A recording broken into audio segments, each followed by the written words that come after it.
तो आज मैं बात करने वाला हूँ सुनीति सिंह के new Bhojpuri movie trailer release date, जिस फिल्म का नाम है दुल्हनिया नाच नचाए। इस फिल्म जो ट्रेलर रिलीज डेट निकल कर आ चुका है, लेकिन दुल्हनिया नाच नचाए भोजपुरी फिल्म जो है, इस फिल्म जो ट्रेलर रिलीज करने से पहले हम इस फिल्म के बारे में जानते हैं। इस फिल्म के निर्माता जो है डॉक्टर संदीप उज्ज्वल और सुशांत उज्ज्वल जी। हाँ जी, निर्माता जो है डा लिखा है और फिर संदीप उज्ज्वल।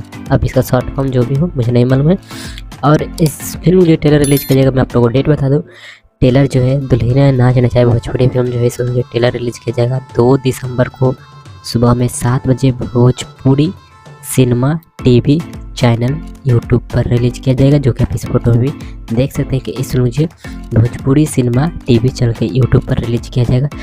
बाकी आप अभी तक इस वीडियो को लाइक नहीं किए हैं तो वीडियो को जरूर से लाइक कर दें, और चैनल पर नए हैं और चैनल को अभी तक सब्सक्राइब नहीं किए हैं तो चैनल को सब्सक्राइब करके घंटा को पर जरूर से रख लीजिएगा ऐसे अपडेट्स के लिए। बाकी मैं मिलता हूँ फिर आपसे किसी और वीडियो में, तब तक के लिए बाय बाय।